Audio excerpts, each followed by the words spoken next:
Shabbat Shalom. Our scripture reading for today is Psalm chapter 9, verses 9 through 11, 13 through 14. Yahweh also will be a refuge for the oppressed, a refuge in times of trouble. And they that know your name will put their trust in you. For you, Yahweh has not forsaken them that seek you. Sing praises to Yahweh, which dwelleth in Zion. Declare among the people his doings. Have mercy upon me, Yahweh. Consider my trouble. I suffer of them that hate me. You that lifted me up from the gates of death, that I may show forth all your praise in the gates of the daughter of Zion. I will rejoice in your salvation. Shabbat Shalom, family. Our selection today, nobody knows the trouble I see.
UCI, 1 Peter chapter 4, verses 7 through 11. But the end of all things is at hand. Be you therefore sober, and watch unto prayer. And above all things have fervent love among yourselves. For love shall cover the multitude of sins. Use hospitality one to another without grudging. As every man has received the gift, even so minister the same one to another, as good stewards of the manifold grace of Elohim. If any man speak, let him speak as the oracles of Elohim. If any man minister, let him do it as of the ability which Elohim gives, that Elohim in all things may be glorified through Yahshua the Mashiach, to whom be praise and dominion forever and ever. Amen. Ephesians chapter 4, verses 29 through chapter 5 and verse 4. Let no corrupt communication proceed out of your mouth, but that which is good to the use of edifying, that it may minister grace unto the hearers. And grieve not the Holy Spirit of Elohim, whereby you are sealed until the day of redemption. Let all bitterness and wrath and anger and clamor and evil speaking be put away from you with all malice. And be you kind one to another, tender-hearted, forgiving one another, even as Elohim for Yahshua's sake has forgiven you. Be you therefore followers of Elohim, as dear children, and walk in love, as the Mashiach also have loved us, and has given himself for us an offering and sacrifice to Elohim for a sweet-smelling savor. But fornication, and all uncleanness, or covetousness, let it not be once named among you as becomes saints, neither filthiness, nor foolish talking, nor jesting, which are not convenient, but rather giving of thanks. Ecclesiastes chapter 5, verses 1 and 2. Keep your foot when you go to the house of Elohim, and be more ready to hear than to give the sacrifice of fools, for they consider not that they do evil. Be not rash with your mouth, and let not your heart be hasty to utter anything before Elohim. For Elohim is in heaven, and you upon earth. Therefore, let your words be few. Exodus chapter 23, verses 20 and 21. Behold, I send an angel before you to keep you in the way, and to bring you into the place which I have prepared. Beware of him, and obey his voice. Provoke him not, for he will not pardon your transgressions, for my name is in him. Revelations chapter 3, verses 20 through 22. Behold, I stand at the door and knock. If any man hear my voice and open the door, I will come in to him and will sup with him, and he with me. To him that overcomes will I grant to sit with me in my throne, even as I have also overcame and have sat down with my Father in his throne. He that has an ear, let him hear what the Spirit says unto the churches. All right, Shabbat Shalom. Shabbat Shalom. Which is peace on Yahweh's holy Sabbath day. Welcome to another holy convocation that Yahweh has enjoined unto us here in this body of Yahshua. We read certain things that will say the priest will weep between the porch and the altar, and we've kind of just let it go past us to wonder how are they going to get to that point. We say that we are servants of the Most High, but when it's time to serve, he may need us in a certain mindset to be able to perform that service. So let's say everybody is at a party because they're all enjoying themselves. You have to consider there's certain times where here it is, Noah is saying, hey, it's going to be a serious event that's about to come on the earth, but everybody was partying, marrying, giving into marriage. So imagine he has to send you to a place where everybody is partying, but to make sure that you deliver the seriousness of that message, you have to already be somber before you get there. Now, what if he uses something in your personal life to make you sad already, so that you are already sad when you get to the happy place? Well, you got to do the job, right? And you're supposed to tell these individuals about the problems that are going to befall them. Well, how serious can they take that if you just laughing and joking and smiling and you along with the party? So then he got to make something happen in your life that you don't really like, but it's going to move your mood so that when you get there, you're ready to do the job. Now, this can be really confusing because it says the watchman sits on the high tower and he sees the danger before the danger arrives. Now, does the watchman seem like a heckler? Because he's talking about things that have not happened. Okay? But he has to already be in that sad mood before. So Yahweh got to move him somehow.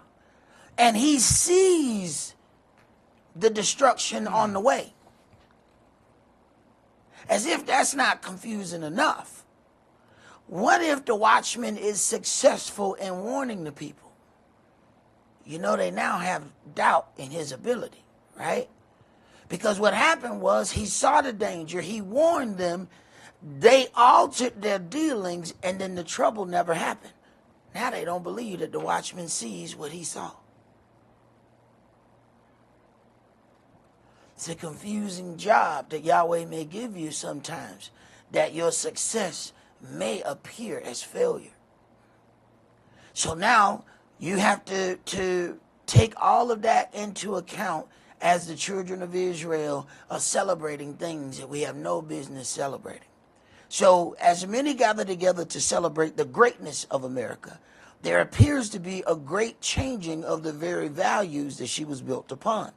Her beginning cry was, "Bring us your poor and your disenfranchised." Lady Liberty was a symbol of all that was possible for all who would apply themselves. Now, as she is applying herself to be made great again, she is liquidating the very assets that made her great in the first place. Let's go to Malachi chapter 3. So while everybody else is celebrating, the cry of the poor cannot be heard amongst the screams of partying. Malachi chapter 3, and we're going to read verses 1 through 5. Behold, I will send my messenger, and he shall prepare the way before me. And the Adonai whom you seek shall suddenly come to his temple, even the messenger of the covenant, whom you delight in.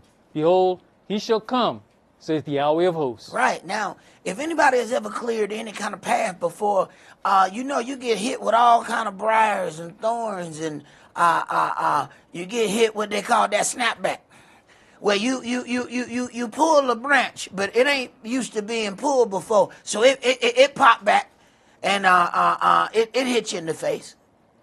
That's what happened when you clear a path. Now somebody else come behind you. Now, all of a sudden, ain't no snapback in that bush. All of a sudden, ain't no grass in that ground. What happened? It was the path that somebody else had to make. And a lot of times, people are walking a path that somebody else had to clear and not have any respect or honor for the people who had to clear that path. That's why you ain't get hit with no snapback, because somebody else went before you. Go ahead. But who may abide the day of his coming? And who shall stand when he appears? For he is like a refiner's fire, and like fuller's soap. And he shall sit as a refiner and purifier of silver. And he shall purify the sons of Levi, and purify them as gold and silver, that they may offer unto Yahweh an offer in righteousness. All right. So if he's going to purify and purge them, it says fire is what purifies and purge. So they're going to have some fire in their life that's going to make them better. It ain't going to seem better when it starts, though. It's just going to seem like hot fire. It ain't better until the end. None of us like better in the beginning. But everybody want better in the end. Go ahead. Then shall the offering of Yehuda and Jerusalem be pleasant unto Yahweh, as in the days of old, and as in former years. And I'll come near to you to judgment, and I'll be a swift witness against the sorcerers, and against the adulterers, and against false swearers, and against those that oppress the hireling in his wages, the widow and the fatherless, and that turn aside the stranger from his right, and fear not me, says Yahweh of hosts. Now, as the celebrations are happening. Somehow we have forgotten how this country became great. Now poverty has been made as a weapon, and all of the programs are being taken back. One of the things that we have to learn that has happened over and over in this country, they set us up by building a system, get us accustomed to the system, and then take the system away. The system was to make you slow down. Our people began coming right out of slavery as entrepreneurs. That bothered people, that they were so successful on their own. So they had to then give us a different scenario, take all of that away. All of the successful people ended up having the houses burned down, all of these things, and then they gave us a different path, opening up the schools so we can go to these other people's schools. We thought that was a good thing. Then they said, you go to college so you can get a good job. That was to make sure that we would not be entrepreneurs. The one thing about having somebody that clock in, whoever controls the clock controls everything. I don't care how much education you got. I don't care what you have. Whoever controls the clock controls the flow of money, controls that entire situation. So then everybody got on the bandwagon. You go to school so you can get a good job. Now they're changing and making sure that it is absolutely very difficult for you to go to school. But now you have put all of your eggs in the school basket. Now they're making it difficult for you to go to school. Now they're going to make the loans harder to get. They're going to make repaying the loans harder. But then taking things out of the regular school that used to help us to the point where we didn't have to go to college. People learned how to weld in high school back in the days. People learned wood shop. They learned auto body. None of those things are available in high school anymore. They used to call that occupational learning, where they would come and pick you up on a bus, take you to an auto body shop, and these dudes was learning auto body and then go back to school.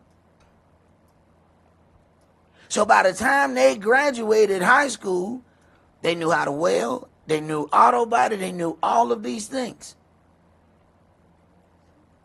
If the purpose is to teach them, why did you take the things out that were teaching them? And the purpose ain't to teach then, is it? Okay. Let's go to Deuteronomy chapter 15.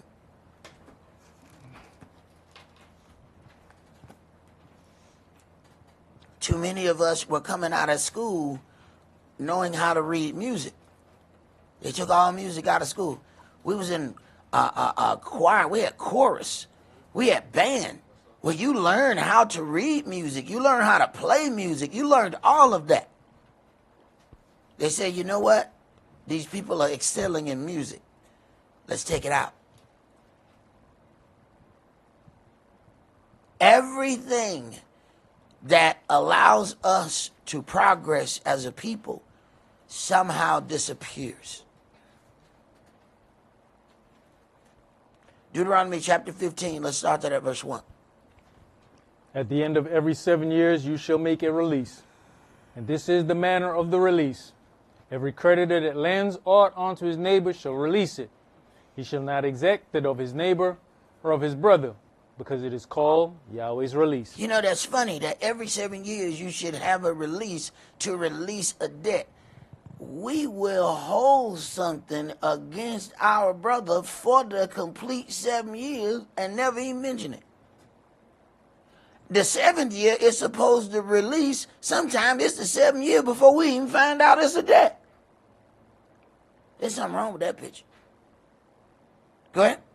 Of a foreigner you may exact it again, but that which is yours with your brother, your hand shall release. Wait a minute. Your hand shall release.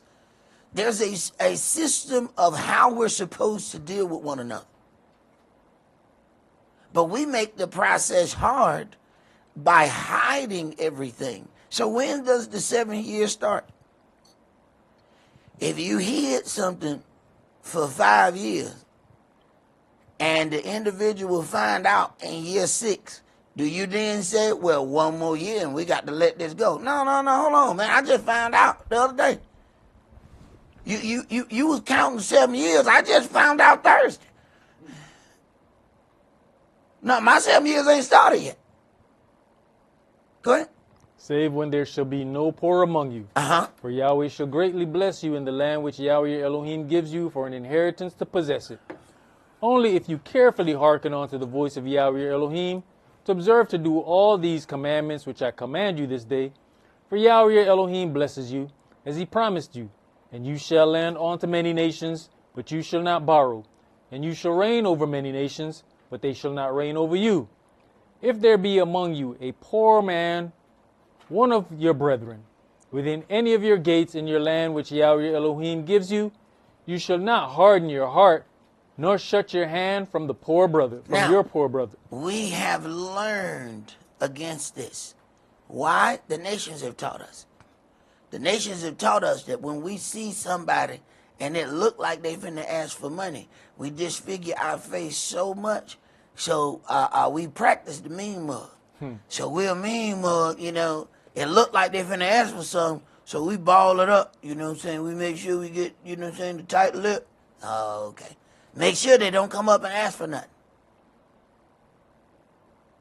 The daughter of Babylon taught us this. We picked this up here.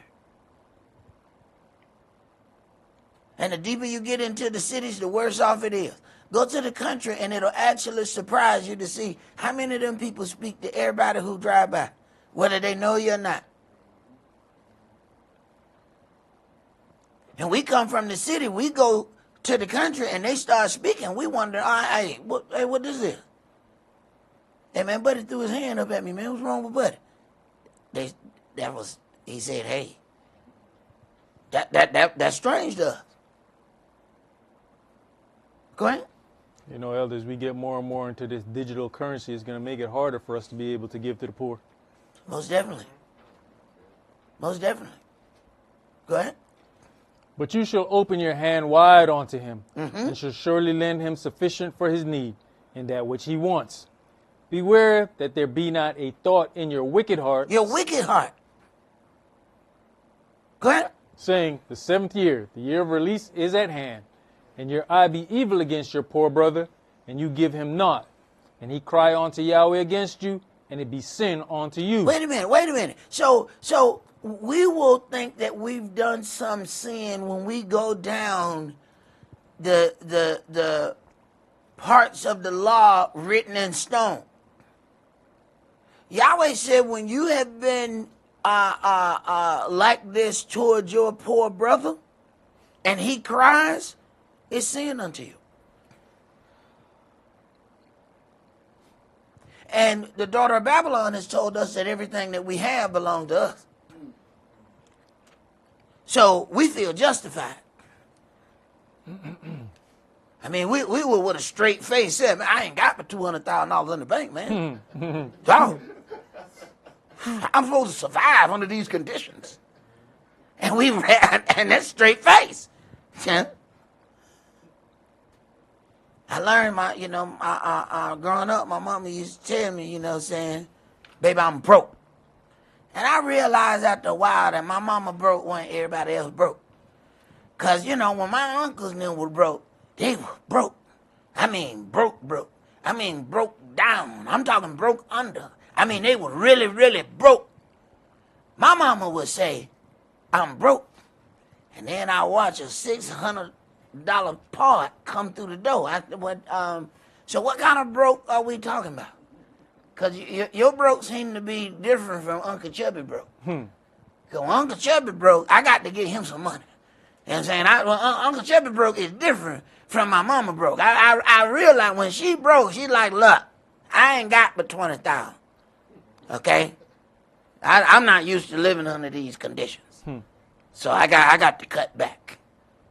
Oh, okay. So broke has levels. See, if you're accustomed to a certain amount, going under that amount is broke. Okay. All right. Go ahead.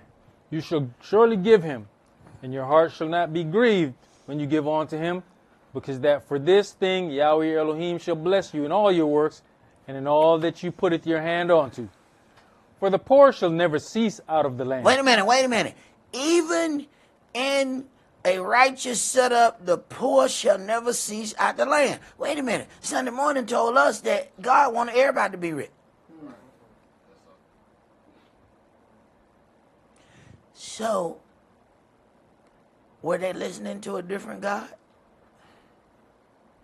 Sometimes we'll just say, okay, they lying. Well, maybe they not lying. Maybe that is what the God of Sunday told them. The adversary of the devil said, if you worship me, all shall be yours. So maybe that God does want everybody to be rich. So maybe we've been accusing somebody of lying, and they really been telling the truth the whole time. They just was talking about a different God. And maybe they didn't even know that. Go ahead. You know, if you cherry pick scriptures like we know certain people like to do, if you go up to verse 4 and say, save when there shall be no poor among you, for Yahweh shall greatly bless you in the land which Yahweh Elohim gives you for and if inheritance. you stop right there, exactly. If you stop right there, then you can continue with that lie. Yep. As long as you don't get down to verse 11, then you can say, well, you know, we only have to do this if there's poor among you. And then they look out in the congregation and say, anybody poor? I didn't think so. Let's keep reading. Right. Right. Because they wouldn't let the poor in there anyway. They're in the balcony. Go ahead. For the poor shall never cease out of the land. Therefore I command you, saying, you shall open your hand wide unto your brother, to your poor and to your needy in your land. And if your brother, an Hebrew man or an Hebrew woman, be sold unto you and serve you 6 years, then in the 7th year you shall let him go free from you. And when you send him out free from you, you shall not let him go away empty. You shall furnish him liberally with all of your flock, and out of your floor, and out of your winepress, of that wherewith Yahweh Elohim has blessed you, shall you give unto him. And you shall remember that you was a bondman in the land of Egypt, and Yahweh Elohim redeemed you.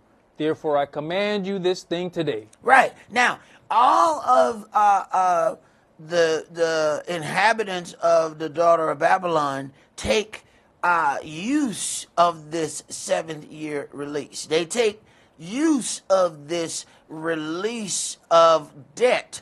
They call it bankruptcy, and it's even called chapter 7.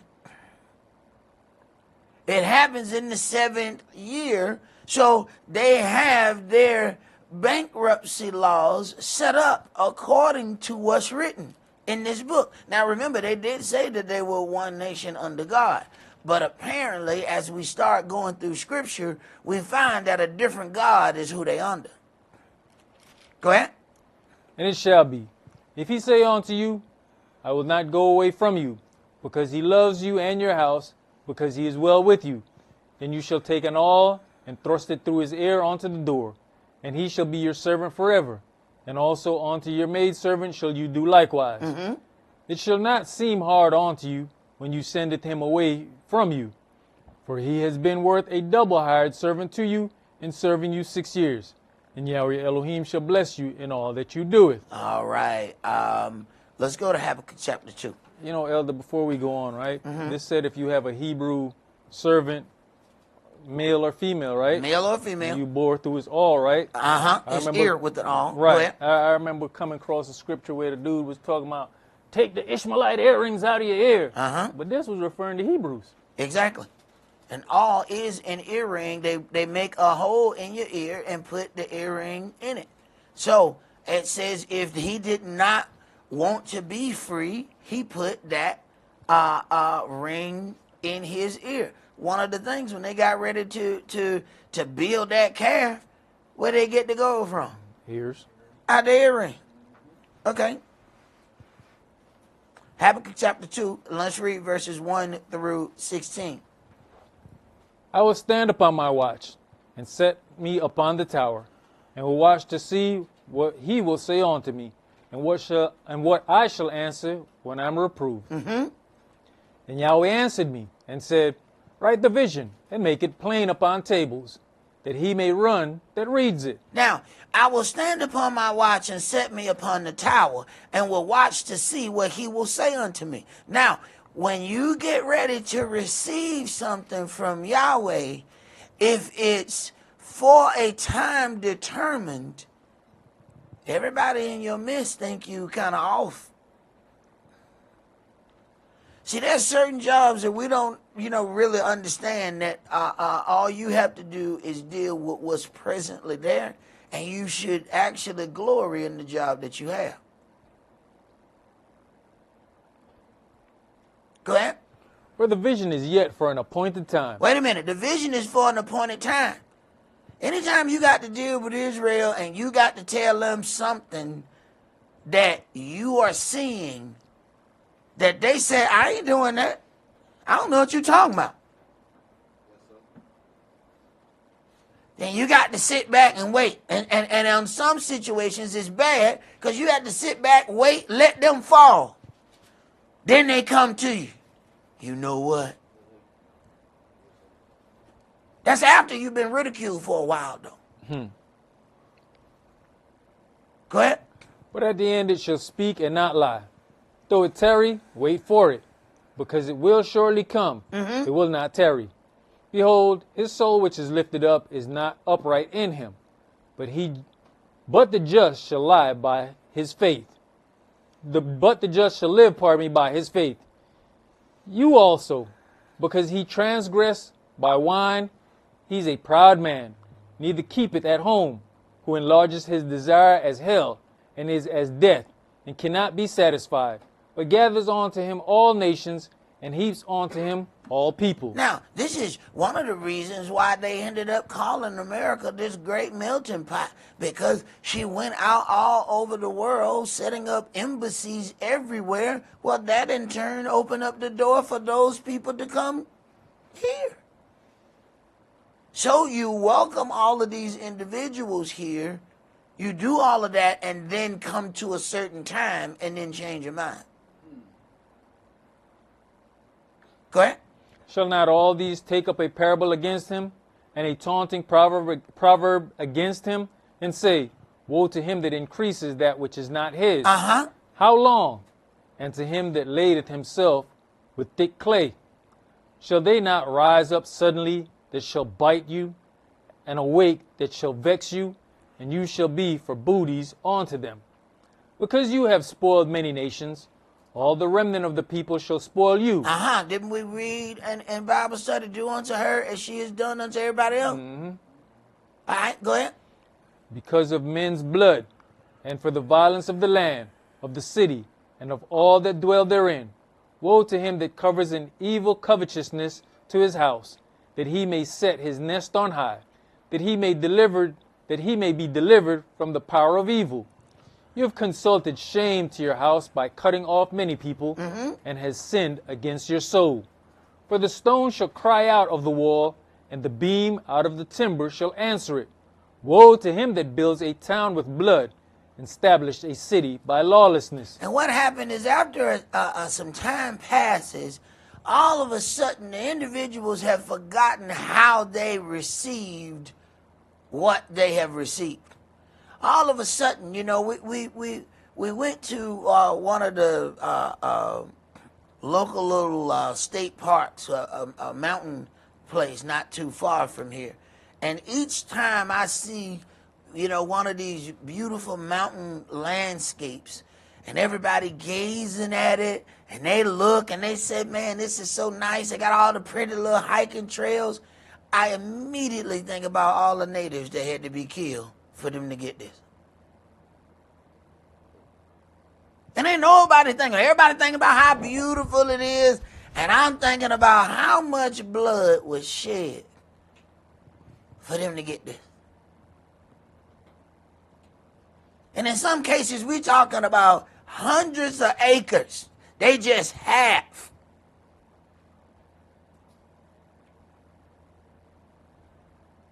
But it's a lot of tears and blood that was shed for them to set up these beautiful monuments. Go ahead. Behold, is it not of Yahweh Sabaoth that the people shall labor in the very fire, and the people shall weary themselves for very vanity? For the earth shall be filled with the knowledge of the glory of Yahweh, as the waters cover the sea. Woe unto him that gives his neighbor drink, that putteth your bottle to him, and maketh him drunken also, that you may look on their nakedness. Right. So what they do is they put forth laws, statutes, and things of that nature to slow us down. Watch us get slowed down and then take advantage of us. They gave us wine to get us drunk. And then watched us become uncovered and then attacked us when we got uncovered. It's all a plan. They pushed this whole thing. You hear, oh, get rid of them people on welfare. Wait a minute, how them people on welfare got there? You put them people there. You set up welfare and then told the people that the only way that they can receive it is if they didn't work. If somebody in their house worked, then you took the welfare from them. So they built that for generations. Let that happen for those generations. So now welfare mothers produce welfare mothers who produce welfare mothers. Now you've gotten them accustomed to a mindset and then go in and change the mindset.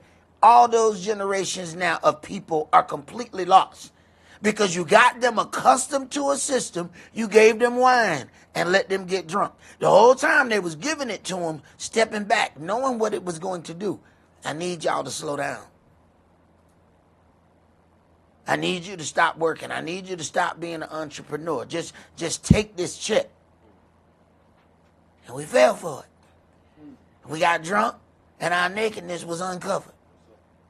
Then once they figured they slowed us down enough, then they snatched all of it and then said, look at y'all, y'all so lazy. Right. Go ahead. You know, the unfairness about that, though, is in any other situation, in a marriage, when you allow somebody to live a certain lifestyle, when the divorce, you got to provide spousal support for at least for a period of time. How you just snatch it and not provide support so that person can get on their feet? They don't want you on your feet, right? I know. They system. You know, they need you depending on them. Remember now, you was a slave. You ain't supposed to be around here making your own decisions. Go ahead, bro. You're filled with the shame. You're filled with shame for glory. Drink you also, and let your foreskin be uncovered. Right. Go put your people in them projects. See, so even though they had all of these other Gentiles who were on the same welfare, they let them people still stay in their house. They let those people still stay in their little double wide trailers, and they could still have their husbands in there. Wait a minute. They were able to still build families while getting the assistance. In the city, we were not allowed to have families. It was a whole project full of women. The men were visitors. So meanwhile, you have two different generations of mindsets growing. All of these people are getting assistance, but they in the rural area, they in their double wide trailer, but they got mom and daddy. Then you got the people over here in the hood, they are not allowed to have daddy. If the daddy even try, the mama got to kick him out. Look, you gonna make me lose my assistance. Jimmy, you gotta go. He said, but I want to take care of my family. I want to build together. No, that's too dangerous. Because if something don't work out with you, I'm in trouble. I know the cheese need egg gonna show up every 28 days. I need you to go, Jimmy. Now you got generations of that going side by side. Then they blame you when they take it away and say it was your fault that you're this way. And without us understanding the system, we start believing that it really was our fault. Go ahead. The cup of Yahweh's right hand shall be turned onto you, and shameful spewing shall be on your glory. All right, let's go to Deuteronomy chapter 24.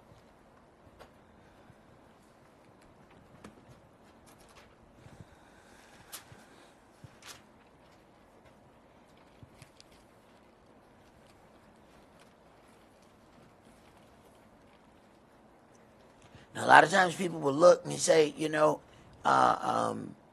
during, this whole freedom for America didn't mean freedom for us, but we still celebrate. So then a lot of times, people say, well, you know what, that's gone and passed. Well, wait a minute now. I don't think we're paying attention to the tide that's coming in. They got some different plans for us. And how we start determining those plans is we look at what they're doing to other individuals. See, we always look at something and we said, that's them. Oh, hold on, you don't think they're going to make it to your block? All right. Deuteronomy chapter 24. Let's start that at verse 14. You shall not oppress an hired servant that is poor and needy, whether he be of your brethren or of your strangers that are in your land within your gates. So there's a certain way. If this really is one nation under God. Now, we already read that they got their bankruptcy laws from the Word of God. So do they just go in and pick the things that they like? Because there are also other instructions here if indeed this really is one nation under God. Go ahead. At this day you shall give him his hire. Neither shall the sun go down upon it, for he is poor, and sets his heart upon it. Lest he cry against you unto Yahweh, and it be sent unto you. They have convinced us that they need 2 weeks to figure out how much to pay you. We actually believe it. You know how much money transfer daily? We got this thing that we watch on TV, and they call it the stock market.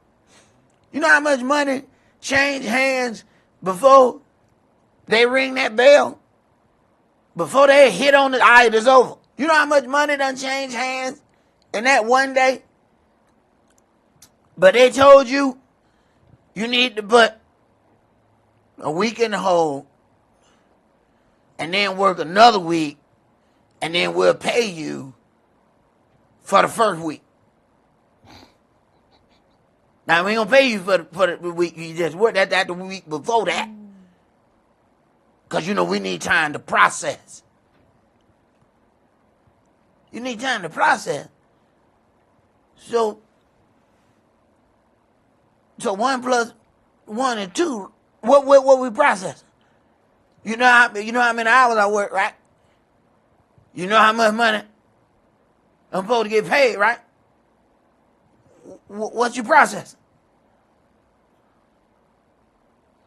Oh, okay. Go ahead. Come on, man. You got to think about it. Even us with businesses, from business to business, what you dealing with net 15 to net 30. Uh-huh. Now we go do some work for Miss Mary, and by the time you done, she cut you the check and say, have a good day. Right. But a business can't do that to another business. Hey, man, they stretch us out so long. That's why I had did for a while. I started, got my own little truck, started driving the truck. I had got tired of the industry I was in. Man, I started getting that net 30. And look here, man, my gas. Hey, look here. I said, boy, look here. By the time I get paid, the gas man got all that money. Cause I done put that gas so high. Then I get, my little stuff after 30 days. Now I got to look at what all I done spent. I said, man, I'm constantly digging out a hole. Go ahead. The fathers shall not be put to death for the children, neither shall the children be put to death for the fathers. Every man shall be put to death for his own sin. You shall not pervert judgment. You shall not pervert the judgment of the stranger, nor the fatherless, nor take a widow's raiment to pledge. Mm-hmm. But you shall remember that you was a bondman in Egypt, and Yahweh your Elohim redeemed you thence. Therefore I command you to do this thing. Right. There's a certain way that we're supposed to deal with the stranger. See, we look up and other ethnic groups move in our neighborhood. You know, all we do is look at them people. Oh, okay, somebody done moved in. All right, be the first one to move in another neighborhood, and you the first person of that ethnic group. See what happened to you. See what happened to you. Oh, they gonna welcome you to the neighborhood, all right. Go ahead. When you cut down your harvest in your field, and have forgot a sheaf in the field, you shall not go again to fetch it. It shall be for the stranger, for the fatherless, and for the widow. Right. So everything in your field does not belong to you. Go ahead. That Yahweh your Elohim may bless you in all the work of your hands. When you beateth your olive tree, you shall not go over the boughs again.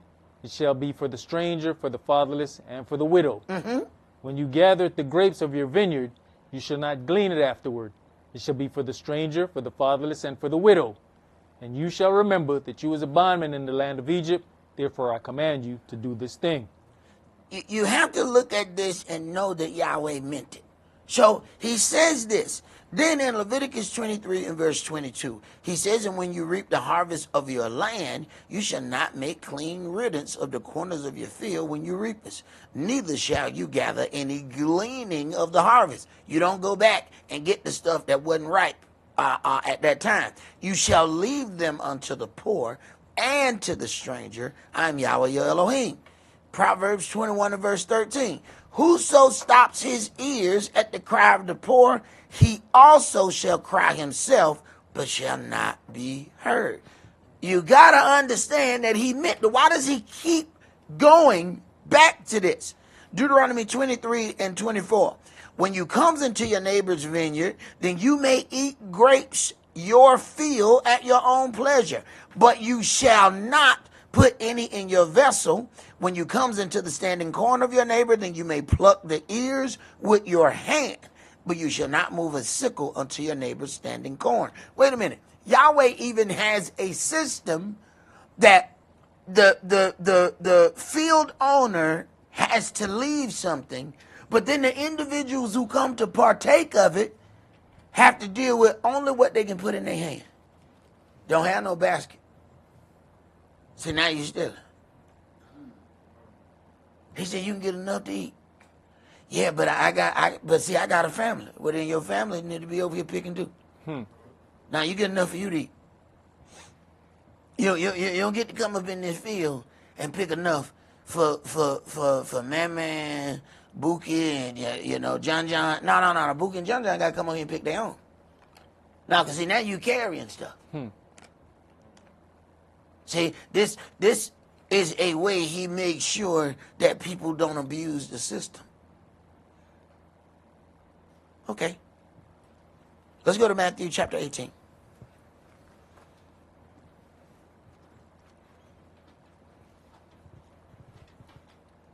But in the daughter of Babylon, everything is ours. We need to have it all. And no matter how much we have, it's not enough. Because we have been told that it's not enough. They even formulate it to make sure that it's not enough. You say you're looking at something and you say, look, I want this car, or I want this object, I want this television. And you study that television and they said, yep, this is it. This is an expensive television. All right, so you stack your money up and you say, all right, I'm going to get this television. You get that television. 7 months later, a new version come out. It's got features yours don't have. Wait a minute. I've been looking at this.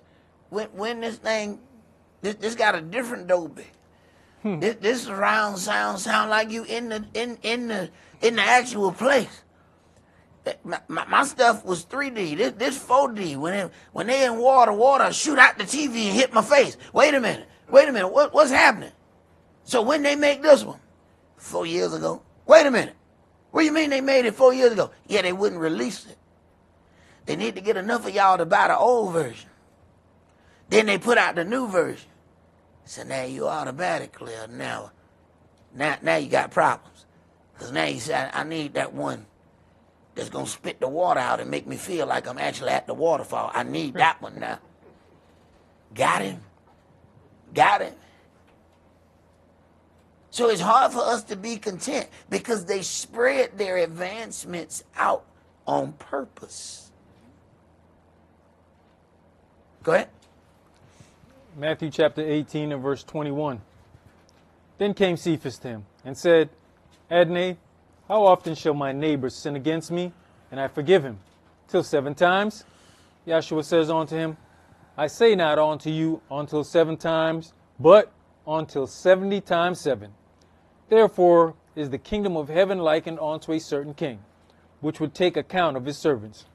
And when he had begun to reckon, one was brought unto him, which owed him 10,000 talents.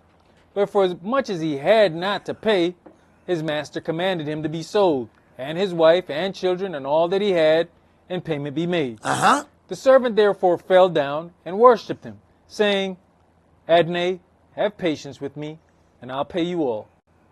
Then the master of the servant was moved with compassion, and loosed him, and forgave him the debt.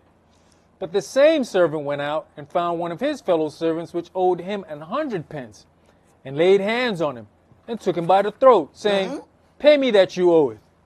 And his fellow servant fell down at his feet, and besought him, saying, Have patience with me, and I will pay you. And his fellow servant fell down at his feet, besought him, saying, Have patience with me, and I'll pay you all. And he would not, but went and cast him into prison till he should pay the debt. All right, so we have these two individuals, but we have this situation where a debt was forgiven, but now you have somebody else really hard on their debt. All right, keep going. So when his fellow servants saw what was done, they were very sorry, and came and told unto their master all that was done. Then his master, after he had called him, said unto him, O you wicked servant, I forgave you all that debt because you desired me. Should not you also have had compassion on your fellow servant, even as I had pity on you? And his master was angry, and delivered him to the tormentors, till he should pay all that was due unto him. So likewise shall my heavenly Father do also unto you, if you from your hearts forgive not everyone his brother their trespasses. We forget that when we think something has been done unto us. When we think something has been done unto us, we want it to be made right. We want to feel how we want to feel. But when we have done something to somebody else, now we want them to hurry up and get over it.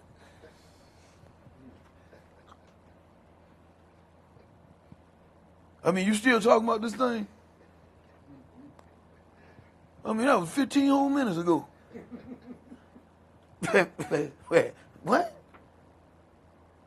All right. Well, see, look at how the nations operate. They're real hard on the poor. They say, you know, you people don't have money to do such and such. You should get a job.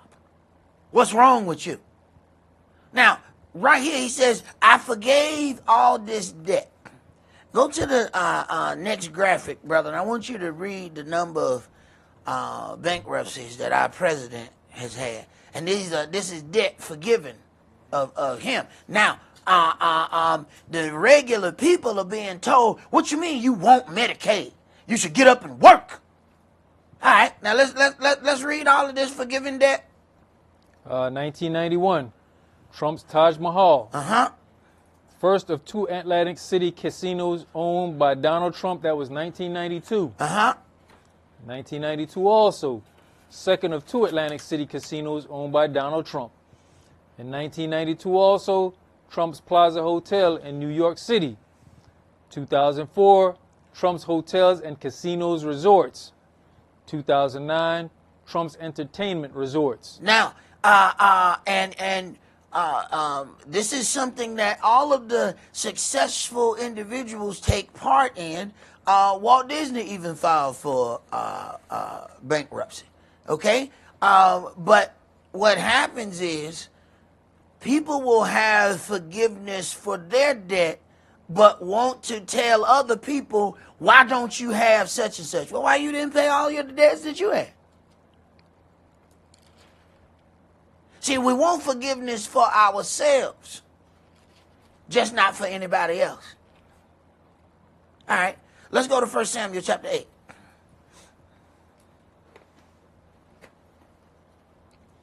See, we big on self-forgiveness. We big on that. Matter of fact, we forgive ourselves and we ain't even done doing it. We still got 2 more transgressions to go. But we done already forgave us. But I dare that other individual. How dare they?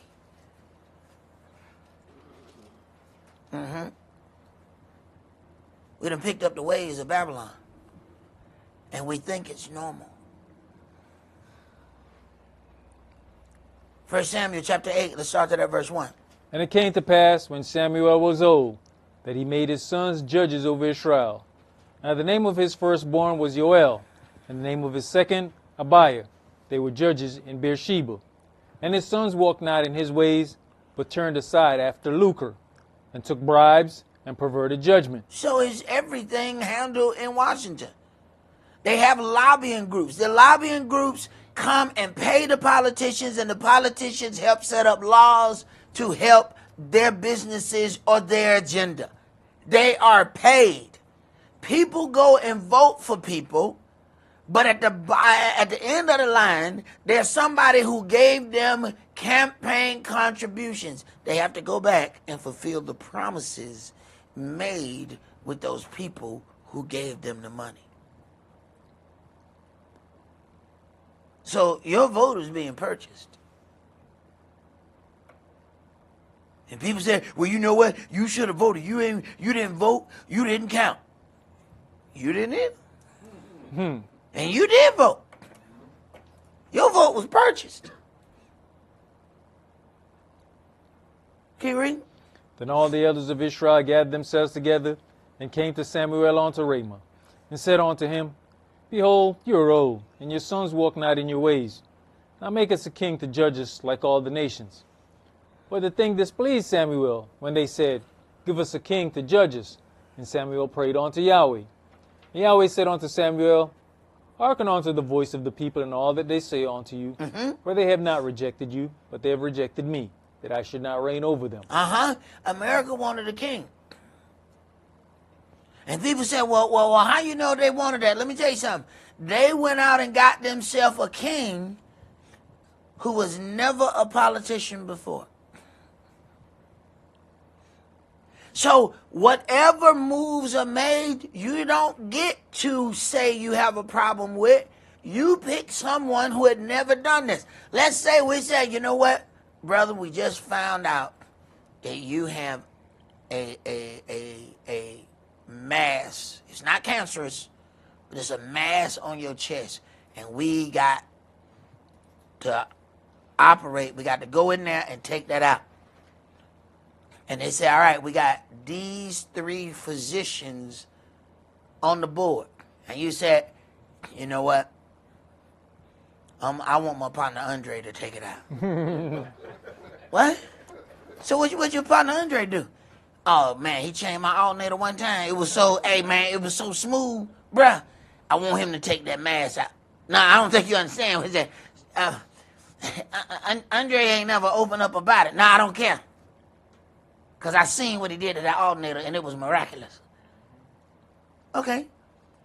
They just picked the individual twice who has no dealings with this type of thing. You don't get to be confused at the horribleness of the outcome. They gave you candidates who did this stuff. You said, no, I want my partner Andre. All right.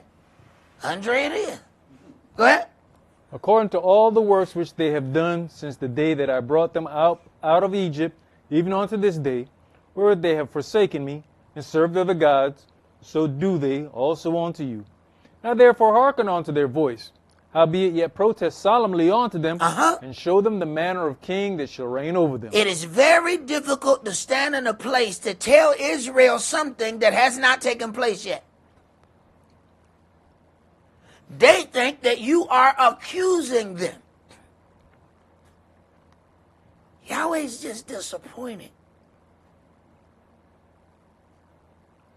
But because he's talking about events that have the possibility of happening, because understand now, Israel could listen to the watchman and say, you know what? I'm going to change the way I operate so that this don't happen. But what we'll say is, look, it ain't happened. I ain't guilty. I don't know what you're talking about. And keep walking in the line, and then it happened. It's hard to stand in the point where something has not happened yet, but Yahweh has already given you sorrow. Go ahead. And Samuel told all the words of Yahweh unto the people that asked of him a king. And he said, this will be the manner of the king that shall reign over you. Tell them what's going to happen. They ain't going to believe you, though. But tell them anyway. Go ahead. He will take your sons and appoint them for himself, for his chariots, and to be his horsemen, and some shall run before his chariots. He will appoint him captains over thousands, and captains over 50s, and will set them to ear his ground, and to reap his harvest, and to make his instruments of war, and instruments of his chariots. And he will take your daughters to be confectionaries, and to be cooks, and to be bakers. And he shall take your fields, and your vineyards, and your olive yards, even the best of them, and give them to his servants. And he will take the tenth of your seed and of your vineyards, and give to his officers and to his servants. And he will take your manservants and your maidservants and your goodliest young men and your asses, and put them to his work. He will take the tenth of your sheep, and you shall be his servants. And you shall cry out in that day because of your king, which you shall have chosen you, and Yahweh will not hear you in that day. And you shall cry out in that day because of your king. No. You're going to cry out when all of these things come to pass. So you're still not going to recognize it when the first thing happened, when the second thing happened, when the third thing happened, when the fourth thing happened. Once you get to the fifth and the sixth, then you're going to realize it and cry out. But he ain't going to hear you then. No. Because he tried to talk to you before it happened, but you wouldn't listen. See, we're a hard group of people to talk to before transgression. Somehow we all ears after transgression. I am messed up. Can you talk to me? No. Tried to have a conversation with you before transgression, but you wouldn't listen. Now you want to talk. Can we talk? Oh, now we won't talk. But Yahweh has a tendency to go to us beforehand. Go and talk to such and such. Same thing happened in the book. Go talk. And what do? Jump on everybody who he's saying to. Get out of here, fool. What's wrong with you? I ain't did nothing like that. I mean, not this week. Right. Go ahead. Nevertheless, the people refused to obey the voice of Samuel, and they said, no, but we will have a king over us, that we also may be like all the nations, and that our king may judge us, and go out before us, and fight our battles. And Samuel heard all the words of the people, and he rehearsed them in the ears of Yahweh. And Yahweh said to Samuel, hearken unto their voice, and make them a king. Hearken unto their voice. Nevertheless, give them what they asked for. Didn't you tell them what was going to happen? Didn't you tell them what the future situation was going to be? All right, well, go ahead. Just sit back. Go ahead. And Samuel said unto the men of Israel, go you every man unto his city. All right. Let's go to Daniel chapter 7.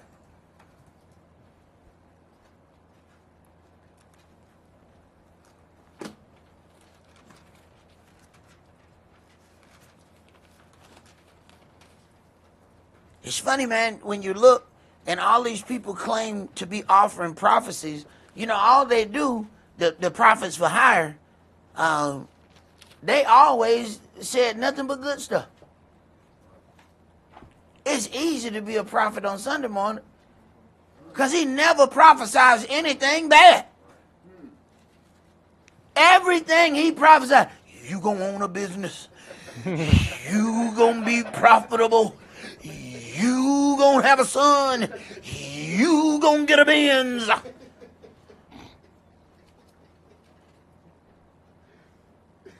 Where the guy, the guy who said, man gonna cause you to lose your house. Wait a minute. We like, you know what? I ain't even getting no offering this week. You're not just gonna come up in here talking about I'm gonna lose my house because of man. I love man. Right?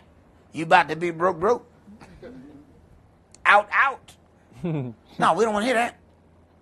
We're not gonna pay for that prophecy.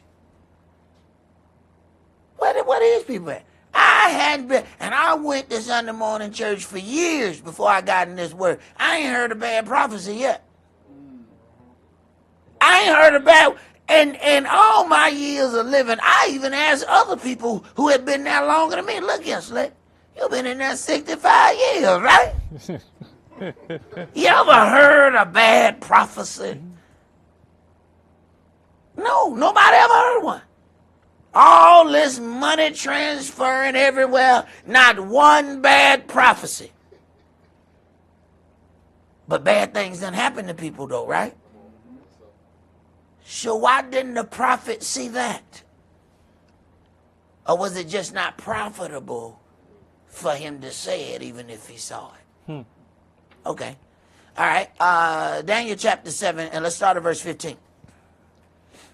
I, Daniel, was grieved in my spirit in the midst of my body, and the visions of my head troubled me.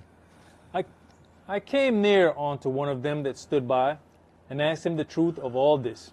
So he told me, and made me know the interpretation of the things. These great beasts, which are four kings, which shall arise out of the earth. But the saints of the Most High shall take the kingdom, and possess the kingdom forever, even forever and ever. Then I would know the truth of the fourth beast, which was diverse from all the others, exceeding dreadful, whose teeth were of iron, and his nails of brass, which devoured, brake in pieces, and stamped the residue with his feet. And of the 10 horns that were in his head, and of the other which came up, and before whom 3 fell, even of that horn that had eyes, and a mouth that spake very great things, whose look was more stout than his fellows. I beheld, and the same horn made war with the saints, and prevailed against them, until the Ancient of Days came, and judgment was given to the saints of the Most High, and the time came that the saints possessed the kingdom. Thus he said, the fourth beast shall be the fourth kingdom upon earth, which shall be diverse from all kingdoms, and shall devour the whole earth, and shall tread it down, and break it in pieces.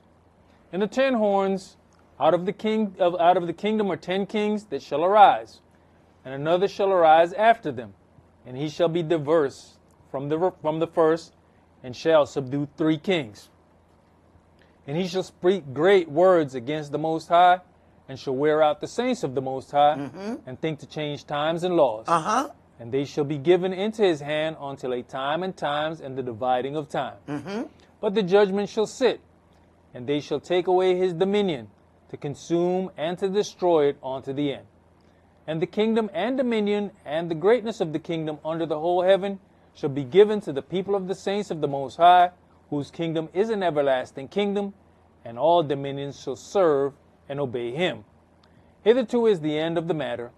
As for me, Daniel, my cogitations much troubled me, and my countenance changed in me, but I kept the matter in my heart. Wait a minute. So he has moved the countenance of Daniel, but he kept the matter in his heart. He says, my cogitations much trouble me, and my countenance changed in me.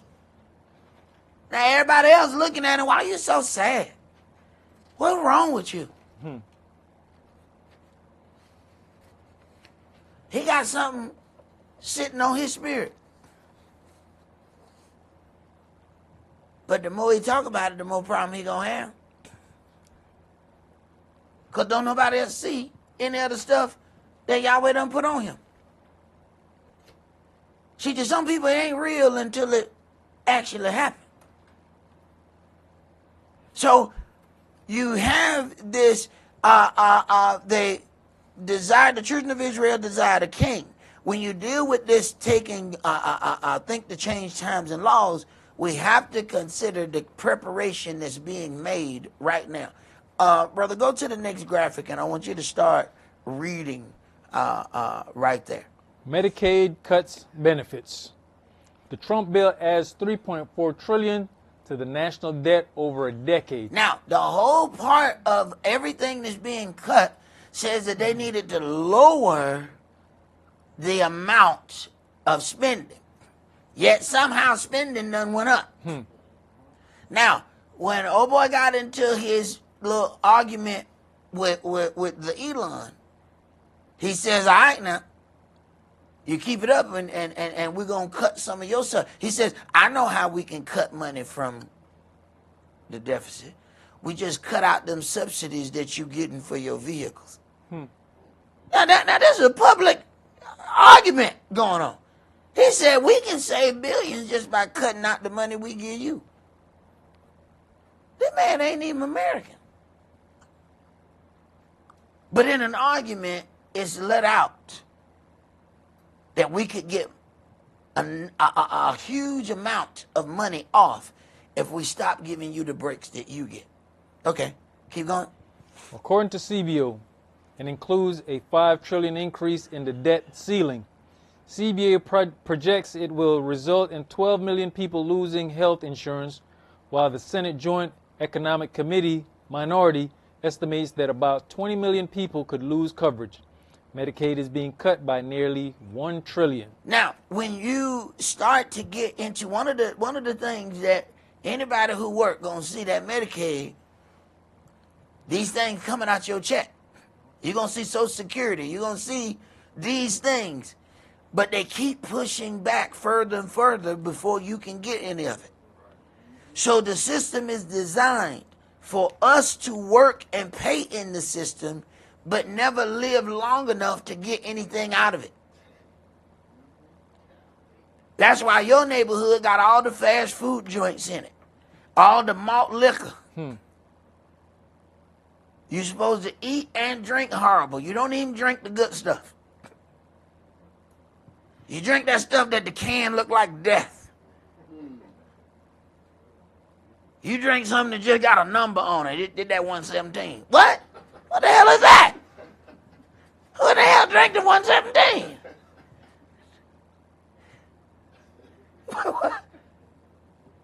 And you wonder why you're so all over your body. Yeah, that stuff cost $2 and it was 24 ounces. What the hell? It just said burr on it. Damn, that burr? You gonna drink something just say burr?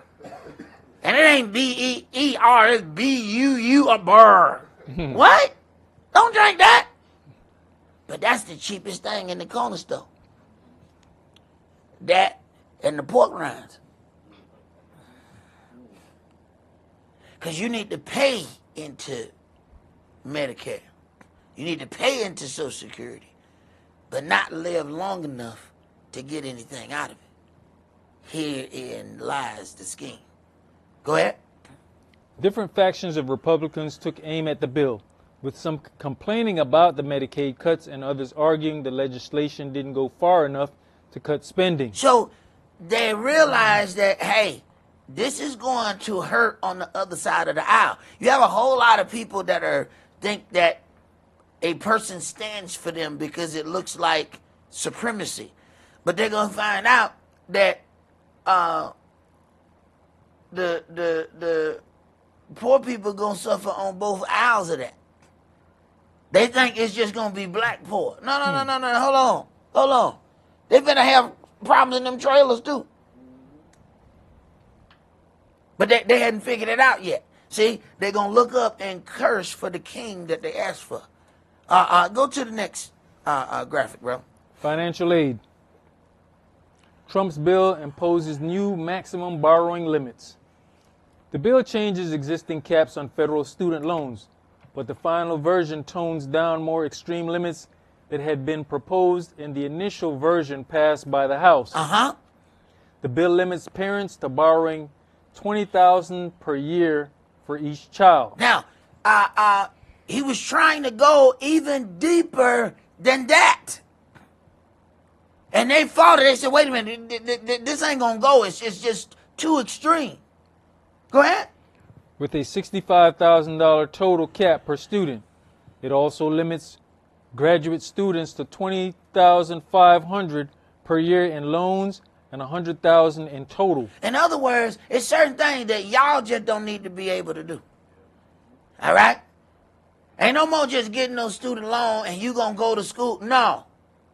You're going to go to school for a few things, and that's all y'all going to school for. Go ahead. While students in professional schools like medical school are limited to $50,000 in loans per year and $200,000 in total. The problem is it's going to take more than that to do it. So what they're saying is we don't need no more of y'all in this field. Go ahead. The Senate slightly raised the overall lifetime cap on student loans from the original House version, now capping all federal student loans that a borrower receives, excluding Parent Plus loans, at $257,500. Those limits will all take effect on July 1st, 2026. Okay, they're not playing. Go ahead. But students who are already borrowing money will be allowed to use the old rules until they finish their program of study. So, look like whatever, if you need a loan, you better go get it. Go ahead. The plan cuts some loan eligibility. The final bill gets rid of the Graduate Plus loan program, eliminating the loans past July 1st, 2026.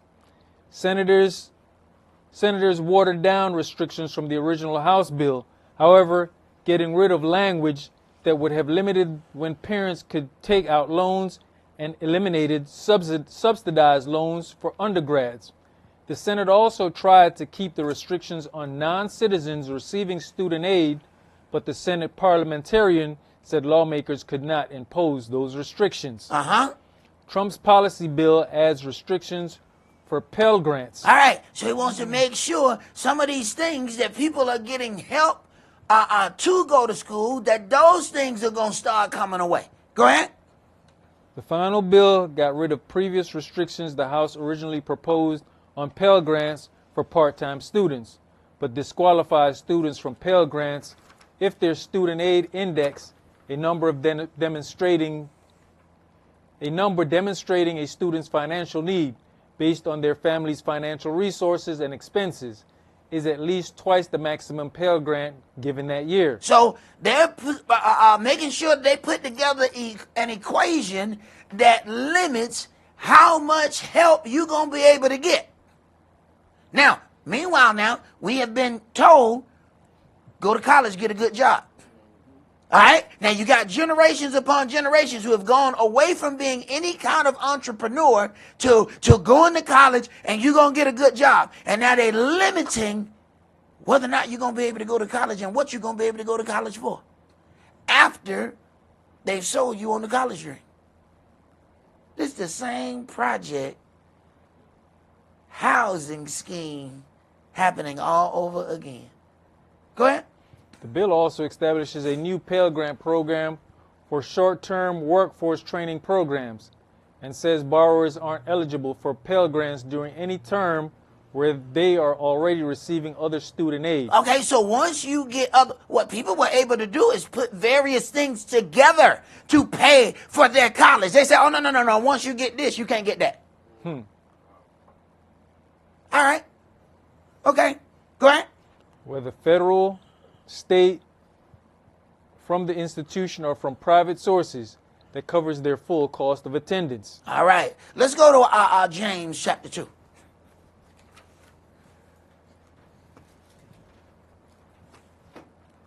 We're starting to understand what they mean when they say make it great again. I don't think they're including us in the greatness. James chapter 2, and let's start at verse 14.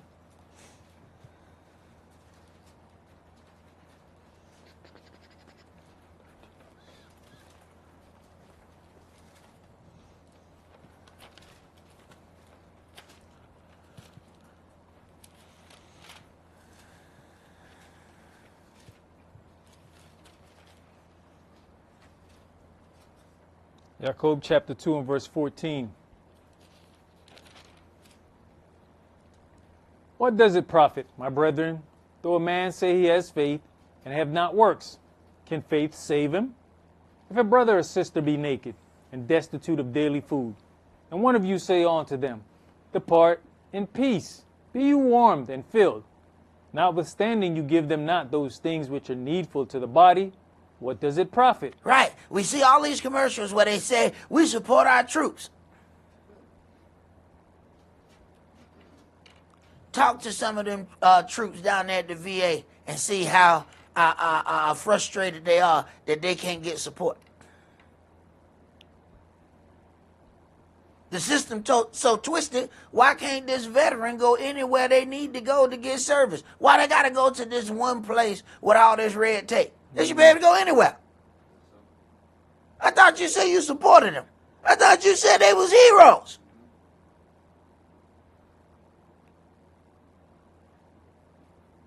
There's the talk of support. And then there's when the support is really needed. Go ahead. Even so, faith, if it has not works, is dead, being alone. Yes, a man may say, You have faith, and I have works. Show me your faith without your works, and I'll show you my faith by my works. You believe it that there's one Elohim. You does well. The devils also believe and tremble. But will you know, O vain man, that faith without works is dead? Was not Abraham our father justified by works, when he had offered Esaac his son upon the altar?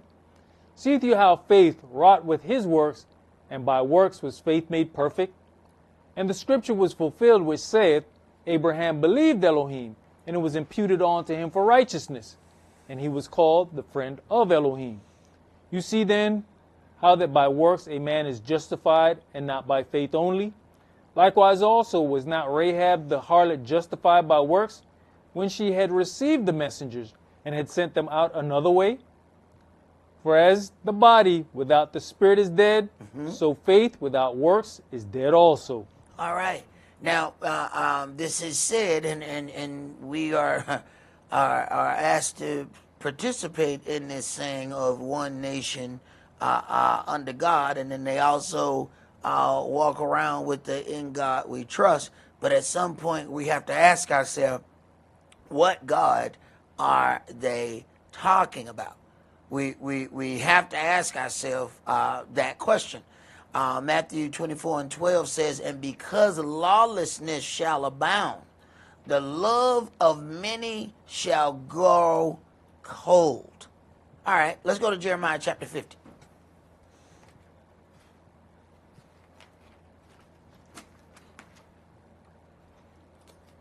But we still out celebrating. Not really understanding what is on the horizon for us. Forget the past setup of, what it was, whether we were slaves when this happened. Forget all that.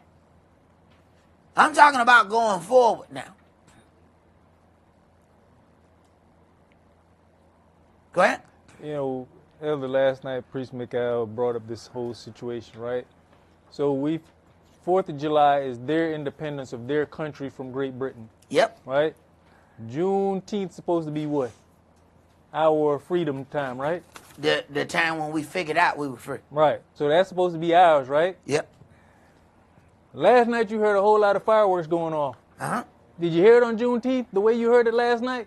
No. And I can guarantee it was most of our people that spent hundreds of dollars on their independence and didn't do it on what's supposed to be ours. Didn't do not one thing on our independence. They act like they just figured it out on Juneteenth all over again. They just figured it out. You mean we is free? I'm gonna go to Macy's. Yeah, okay. Right, that's what we did. That's why you ain't hear no fireworks. We went shopping. All right, go ahead, bro. Jeremiah chapter 15, verse 1. The word that Yahweh spake against Babylon and against the land of the Chaldeans by Jeremiah the prophet. Declare you among the nations, and publish, and set up a standard. Publish, and conceal not. Say, Babylon is taken, Bel is confounded, Murdoch is broken in pieces, her idols are confounded, her images are broken in pieces. For out of the north there comes up a nation against her, which shall make her land desolate, and none shall dwell therein. They shall remove, they shall depart, both man and beast. In those days and in that time, says Yahweh, the children of Israel shall come, they and the children of Yehudah together, going and weeping. They shall go and seek Yahweh, their El. They shall ask the way to Zion with their faces thitherward. Now, they're going to ask the way to Zion. The children of Israel don't know how to get there. We're not taking that into consideration. And we think we so slick, we're going to get a plane ticket and we're going to go early. Okay, go ahead. Saying, come and let us join ourselves to Yahweh in a perpetual covenant that shall not be forgotten. My people has been lost sheep. Their shepherds have caused them to go astray. They have turned them away on the mountains. They have gone from mountain to hill. They have forgotten their resting place. All that found them have devoured them. And their adversaries say, we offend not, because they have sinned against Yahweh, their habitation of justice, even Yahweh, the hope of their fathers. So then they say they are justified in doing all this harm to us because we have done harm to our God and he has allowed for this to happen. Go ahead. Remove out of the midst of Babylon and go forth out of the land of the Chaldeans and be as the he-goats before the flocks. And we keep thinking that we can just move and do that. Coming out of Babylon first got to be in your heart, not your physical coming out of Babylon. Children of Israel left Egypt, right? Yeah, but Egypt didn't leave them. 30 days. Didn't they go ahead and make them Egyptian God? Took them about a month. And all the miracles they had seen was already thrown away. Yeah, they came out of Egypt physically. But they couldn't let Egypt come out of them. We have dealt with a much more stronger Egypt than what our forefathers had to deal with. How aggressive you think it's going to be for this Babylon to come out of us? Not us coming out of Babylon. We got people travel the world all the time. They leave Babylon and go to somewhere else. No, that ain't the problem. The problem is her ways go with you everywhere you go. How you going to get that out of there? Go ahead. For lo, I'll raise and cause to come up against America an assembly of great nations. Now, those great nations are being agitated. All of these things that are happening is agitating the nations. See, it's one thing to have power and deal with it gracefully. It's something altogether different to have power and tell people what they better do, and they better do it by 5 o'clock tonight. Hold on, bro. Who you talking to, bro? Now these people starting to talk. Say, hey, man, look, hey, come on here, man. We about sick of this bully. See, it's one thing to have the understanding of being a bully. It's altogether something different to stand on it and speak it out loud. No, now you're agitating other nations at this point. Because you wonder when you read this book, why would nations step away and let a ally fall? Listen to the words that are being spoken. Go ahead. From the north country, and they shall set themselves in array against her. From thence she shall be taken. Their arrows shall be as of a mighty expert man. None shall return in vain. And Chaldea shall be a spoil. All that spoil her shall be satisfied, says Yahweh. Because you were glad, because you rejoiced, O you destroyers of mine heritage, because you are grown fat as the heifer at grass, and bellow as bulls. Wait a minute. You're destroyers of mine heritage. So whoever this Babylon is, they have done great harm to the true children of Israel. So I ask people, is Germany Babylon? Have you ever heard anybody say that Babylon was Germany? Because whoever this Babylon is, they have done the most to hurt the true children of Israel. So Babylon must be Germany then, because that's where they came from, and then that's where the land was set up. But wait a minute. We can't find one person who reads this book who has ever said Babylon was Germany. Well, we got a problem here. Because according to this book, Babylon was going to do the most harm to the children of Israel. Okay, we got a problem. We got a problem. Somebody lying. Go ahead. Your mother shall be sore confounded. Wait a minute, your mother. Wait a minute. Now, see, you don't just talking about nobody's mama. Now, first of all, we got to know each other for you to just. You can't just be cracking no mama joke on no bro. See, this will get you swung on. First of all, bro, we don't know each other like that. You can't just be talking about my mama now. He said, but your mama. Wait a minute. So now he's dealing with a nation that was birthed out of another nation. Hey, hold on now. That's why he can say your mama now. Go ahead. She that bare you shall be ashamed. Behold, the hindermost of the nations shall be a wilderness, a dry land, and a desert. Because of the wrath of Yahweh it shall not be inhabited, but it shall be wholly desolate. Everyone that goes by America shall be astonished and hiss at all her plagues. Put yourselves in array against America round about, all you that bend the bow. Shoot at her, spare no arrows, for she has sinned against Yahweh. She's not sinned against the world. Said, no. She sinned against Yahweh. Wait a minute. Some of the very things that she possesses is what has made her so rich.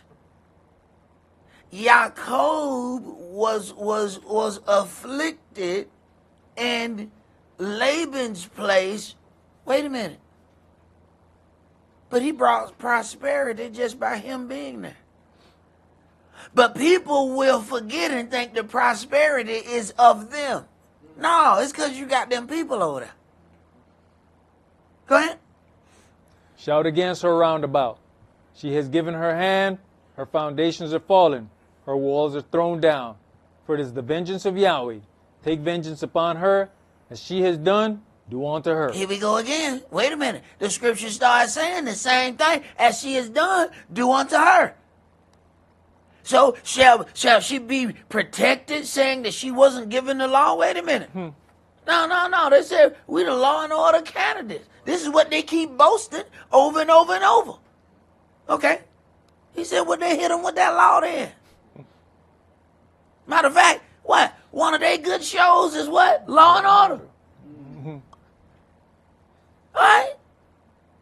Them shows run so long, the people die of old age on the show. The show be on episode 416.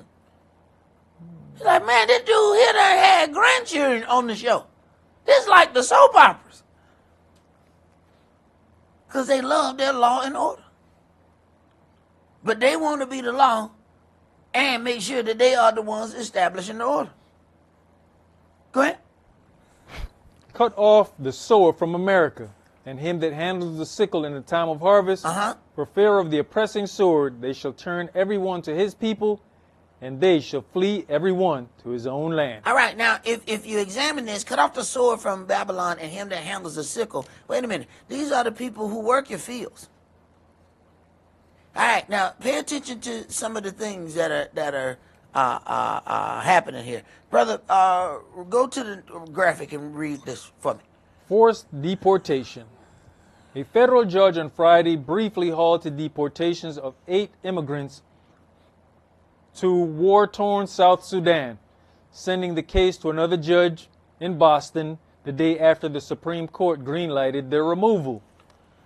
District Judge Randolph Moss sent the case north from Washington after an extraordinary 4th of July hearing on Friday afternoon. He concluded that the judge best equipped to deal with the issues was Brian Murphy, the one whose rulings led to the initial halt of the Trump administration's effort to begin deportations to the Eastern African country. He extended his order halting the deportation until 4:30 p.m. Eastern Time, but it was unclear whether Murphy would act on the federal holiday to further limit the removal. Moss said new claims by the immigrants' lawyers deserved a hearing. The administration has been trying to deport the immigrants for weeks. 9 are from South Sudan, which is enmeshed in civil war and where the U.S. government Listen, what the advises, U.S. government says what? advises no one should travel before making their own funeral arrangements. Stop. They are forced deporting the people to South Sudan. They themselves said, make sure you make funeral arrangements before going to Sudan. But they're sending these people to Sudan. Now, we sit back and say, man, that's messed up. But I want you to think about, what is the common racist chant for us? Go back to Africa. Mm-hmm. Okay, wait a minute. They're forcefully deporting people to Africa. Okay, keep reading. The government flew them to the U.S. naval base at Djibouti, but couldn't move them further because Murphy had ruled no immigrant could be sent to a new country without a chance to have a court hearing. Right, and they are continually pushing past that. They say that these people's life is in serious jeopardy because they're going to have some serious problems once they drop them in the middle of a civil war and don't understand either side. They don't understand the left or the right. They're going to get torn apart by both sides. This is angering other countries. Why would you say, bring us all of this? Tell all of these people to come here, and this is what you're going to do? Not just send them back to wherever they're from, but pick the worst place to send them. No. This is greatly angering people. Go ahead and keep reading in Jeremiah 54. Verse 17. Israel is a scattered sheep. The lions have driven them away. First, the king of Assyria has devoured him. And last, this Nebuchadnezzar, king of Babylon, has broken his bones. Therefore, thus says Yahweh of hosts, the El of Israel, behold, I have punished the king of Babylon and his land, and I have punished the king of Assyria. And I'll bring Israel again to his habitation, and he shall feed on Carmel and Bashan, and his soul shall be satisfied upon Mount Ephraim and Gilead. In those days and in that time, says Yahweh, the lawlessness of Israel shall be sought for, and there shall be none. And the sins of Yehuda, and they shall not be found, for I will pardon them whom I reserve. Go up against the land of Merathaim, even against it, and against the inhabitants of Pekod. Waste and utterly destroy after them, says Yahweh, and do according to all that I have commanded you. A sound of battle is in the land, and of great destruction. How is the hammer of the whole earth cut asunder and broken? How is America become the desolation among the nations? How is the hammer of the whole earth cut asunder?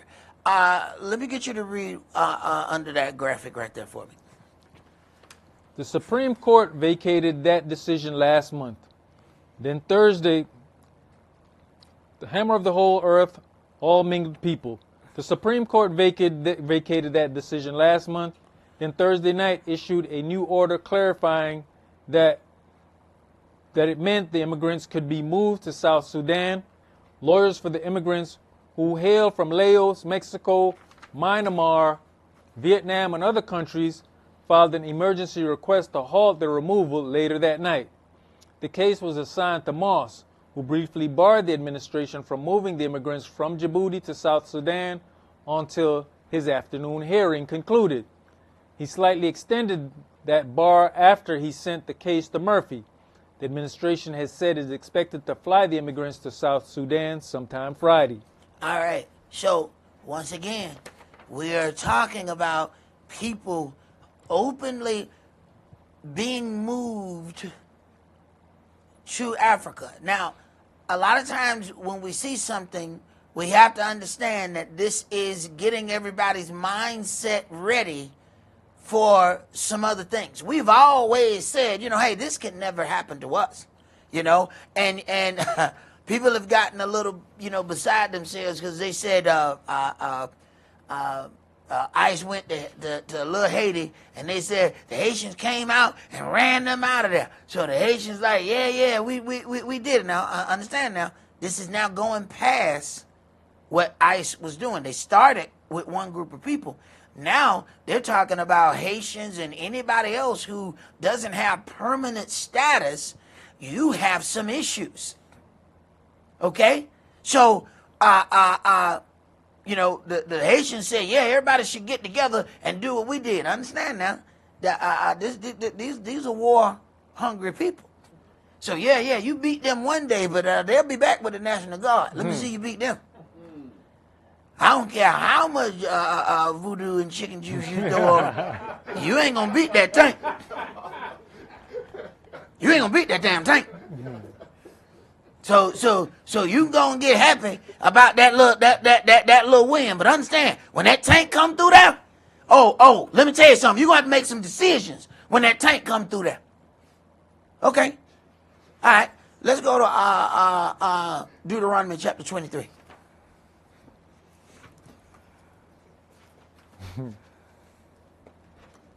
And we don't understand. All right, if that can happen to them, then it can happen to us too.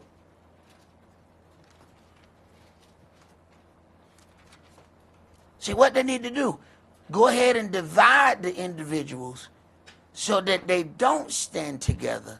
It's easier to remove. If they all get together, they're harder to remove. So remove them in stages. Okay. Deuteronomy 23, and I want you to read verses 15 and 16. You shall not deliver unto his master the servant which is escaped from his master unto you. He shall dwell with you, even among you, in the place which he shall choose in one of your gates, wherewith it likes him best. You shall not oppress him. Now, so, all right, so they claim to be, once again, one nation under God. All right? So if a servant has escaped running from oppression and he comes to you, you are not to deliver him. All right? How do you think some of these people got in this country? All right. Now I want you to read the things coming from the next graphic. Slave owners felt entitled to and often received compensation from local, colonial, and state legislators. Now they told us, look here, yeah, you want money, you should get a job. Now wait a minute, but y'all receive, wait a minute, so y'all get to receive bankruptcy protection and you get to receive financing for freeing people. But anybody else who needs substance, you need to just get a job. All right, go ahead.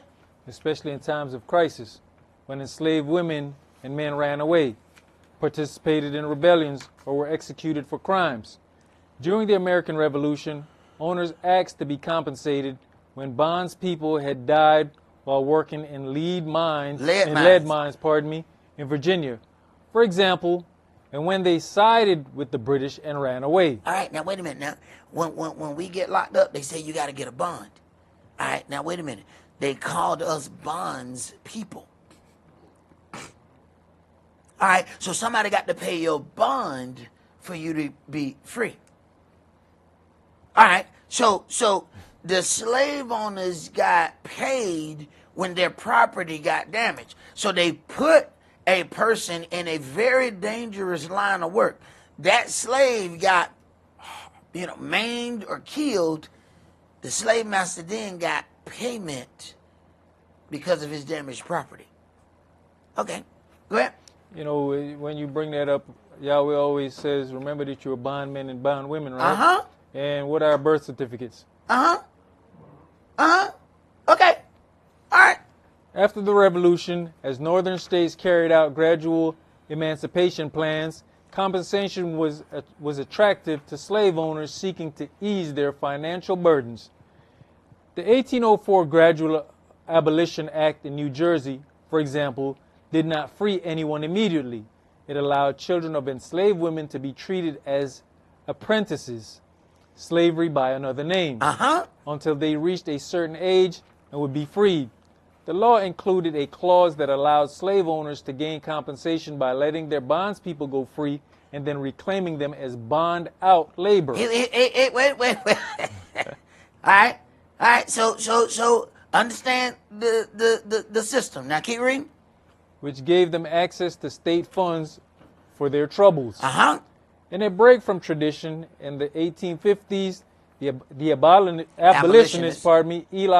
Elihu Burritt organized the National Compensated Emancipation Convention in Cleveland to advocate payments to slave masters, as well as smaller sums to be paid to the people they had enslaved.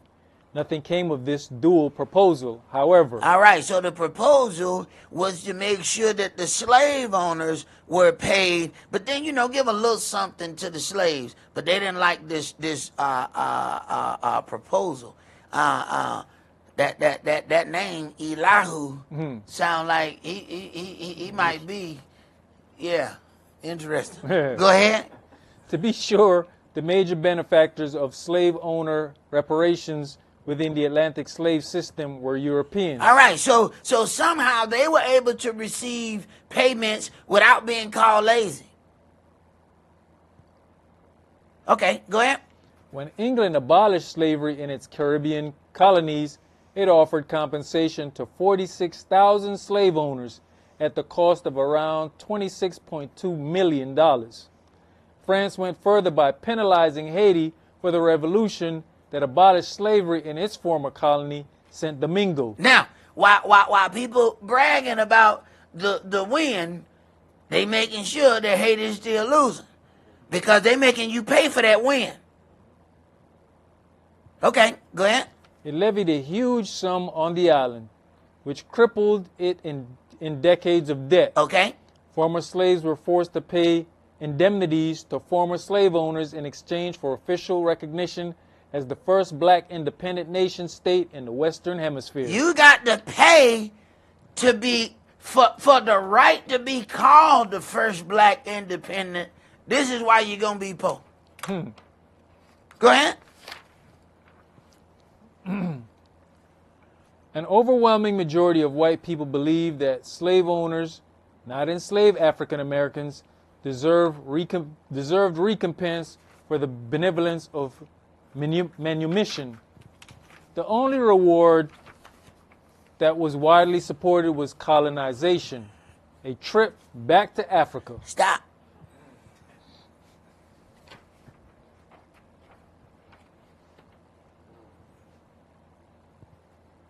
This is an old thought. The thought process says make America great again. Wait a minute. This is an old thought. Go back to Africa. Keep reading.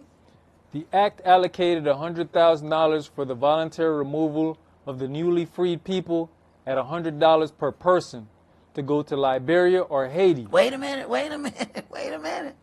All right. Okay. All right. Dots are starting to be connected here. Keep reading. Which rarely happened. Preserving sacred property rights and moving the Negro problem offshore meant that there was no justice for enslaved African Americans.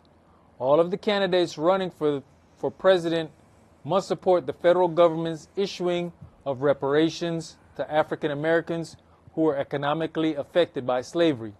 Justice requires this. Not going to happen. All right. Now, the most racist rants that we hear all go back to Africa. So, as we start putting these things together, who do you think that next move may include? All right. So there's another little thing here that's I want to make sure that we get to. All right. We talked about how the slave owners were able to lease out their slaves and still get payment from the government. Now, I want you to read this latest decision because immigration was taking too many of certain people. All right? So then another little thing was made. Go ahead, start reading right there. Trump set to put farmers in charge of migrant workers. Trump's plan will allow migrant farm workers to stay in the United States. 86% of U.S. agricultural workers are foreign-born. So then the farmers got together and said, you're hurting this whole country by what you're doing. So then now he's put together a plan so those immigrants don't have to leave. Keep reading. Farming added $223 million to the gross domestic product in 2023. Trump said that the plan would allow migrants to avoid being deported, but that while being allowed to remain in the country, while remaining in the country and pay taxes, his protection does not provide a path to U.S. citizenship. Yet, while putting the farmers ultimately in charge of the migrants they employ, Trump said he would hold farmers responsible if trouble arose. Okay. In other words, they just made them slaves.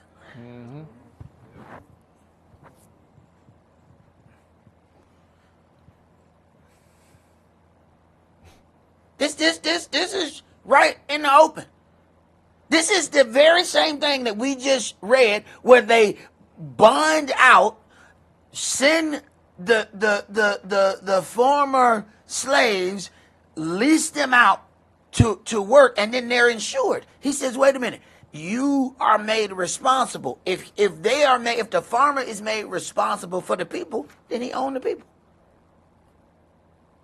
He owns the foreigners that work for him. Understand something? This always ended horribly, because those people then don't have the ability to go work on another farm. They are owned by that farm, which means now the farm gets to mistreat them horribly now. Because if they don't work for him, they got to go get on the boat. Okay. Sounds like she being made great again. Okay, go ahead, Bridget. I mean, that whole thing has been in play for a long time, because you've got a lot of the people who come over and work the sugarcane plantations, the orange groves and all, they came over on work permits, which those employers control those things. Once the time is up, those people got to go back. Right. And so he's now putting them to police them, because a lot of those people have come and ran off of these places and went and found life somewhere else. Right. And got married and got their citizenship. Now he's cutting that where you can never get residency. Because it's been happening. Oh, yeah. And the treatment of those people is going to be horrible when they are forced, which is exactly what happened to us before. The plantation during sharecropping, you're supposed to be free, but that family owned you. So when that person got ready to work for some other place, the other plantation said, no, you can't. We can't hire you. You belong to Mr. Johnson. No, but I'm free. No, you're not. You belong to Mr. Johnson. Okay. All right. We're watching the same thing. Let's go to 2 Chronicles chapter 34. See, these are things that we never thought that we would see in our lifetime. There's no way that you would have told us that these things were going to happen. Okay. See, we think because we get to hang out with these other people and we get to go to their parties and they be cool with us, everybody has accepted us. That ain't got nothing to do with the people in power. Just because you got a friend named Brad and y'all kick it and drink brewskis. They ain't coming for him. They coming for you. And they going to leave him standing and throw you in the truck. See, the powers that be ain't going to accept it. I don't care how many other friends you have. I don't care how much you change yourself. You going to always be you. See, we can't take off no hat and then all of a sudden turn into another ethnic group. Other people, if they just yank off a piece of covering, they just look regular white. You yank off your hat, you still you. Well, nobody fooled. Okay. All right. 2 Chronicles chapter 34, let's start that at verse 1. Uzziah was 8 years old when he began to reign, and he reigned in Jerusalem 31 years. And he did that which was right in the sight of Yahweh, and walked in the ways of David his father, and declined neither to the right hand nor to the left. For in the 8th year of his reign, while he was yet young, he began to seek after the Elohim of David his father. And in the 20th year, he began to purge Yehuda and Jerusalem from the high places and the groves and the carved images and the molten images. In the 12th year. Go ahead. Verse 4. And they break down the altars of Baalim in his presence, and the images that were on high above them. He cut down, and the groves, and the carved images, and the molten images, and he brake in pieces and made dust of them, and strode it upon the graves of them that had sacrificed unto them. And he burnt the bones of the priests upon their altars, and cleansed Yehuda and Jerusalem. And so did he in the cities of Manasseh and Ephraim and Simeon, even unto Naphtali, with their mattocks round about. And when he had broken down the altars and the groves, and had beaten the graven images into powder, and cut down all the idols throughout all the land of Israel, he returned to Jerusalem. Now in the 18th year of his reign, when he had purged the land and the house, he sent Shaphan the son of Azaliah, and Maaseiah, the governor of the city, and Joah, the son of Joahaz, the recorder, to repair the house of Yahweh his Elohim. And when they came to Hilkiah the high priest, they delivered the money that was brought into the house of Elohim, which the Levites that kept the doors had gathered of the hand of Manasseh and Ephraim, and of all the remnant of Israel, and of all Yehuda and Benjamin, and they returned to Jerusalem. And they put it in the hand of the workmen that had the oversight of the house of Yahweh, and they gave it to the workmen that wrought in the house of Yahweh to repair and amend the house. Even to the artificers and builders gave they it to buy hewn stone and timber for couplings, and to the floor, and to floor the houses which the king of Yehuda had destroyed. And the men did the work faithfully, and the overseers of them were Yahath and Obadiah, the Levites of the sons of Merari, and Zechariah and Meshullam of the sons of the Kohathites, to set it forward, and other of the Levites, all that could skill of instruments of music. Also they were over the bearers of burdens, and were overseers of all that wrought the work in any manner of service. And of the Levites there were scribes and officers and porters. And when they brought out the money that was brought into the house of Yahweh, Hilkiah the priest found a book of the law of Yahweh given by Moshe. All right, so it is while they are doing the work that they then find the book. Now, if they are not doing the work, they don't find this. See, while you're doing work, you start moving stuff. We was doing work and found all kind of stuff. Hey, what a wood that's supposed to be right here? Wait a minute, ain't no wood over there. Wait a minute, ain't nothing right there either. But you don't find that till you start doing the work. If you just let the appearance of things stay the way they are, it may look okay, but it ain't right underneath. So while they're working, they now find something. Go ahead. And Hilkiah answered and said to Shaphan the scribe, I have found the book of the law in the house of Yahweh. And Hilkiah delivered the book to Shaphan. And Shaphan carried the book to the king, and brought the king word back again, saying, all that was committed to your servants, they do it. And they have gathered together all the money that was found in the house of Yahweh, and have delivered it into the hand of the overseers, and to the hand of the workmen. Then Shaphan the scribe told the king, saying, Hilkiah the priest has given me a book. And Shaphan read it before the king. And it came to pass, when the king had heard the words of the law, that he rent his clothes. And the king commanded Hilkiah, and Ahikam the son of Shaphan, and Abdon the son of Micah, and Shaphan the scribe, and Isaiah, a servant of the king, saying, Go inquire of Yahweh for me, and for them that are left in Israel and in Yehuda, concerning the words of the book that is found. For great is the wrath of Yahweh that is poured out upon us, because our fathers have not kept the word of Yahweh, to do after all that is written in this book. All right, now pause. He was already making repairs without the book. His heart has stirred him up to do all of these things. It's not because he's reading in the law. He don't find the book until he well into the project. Now he finds the book.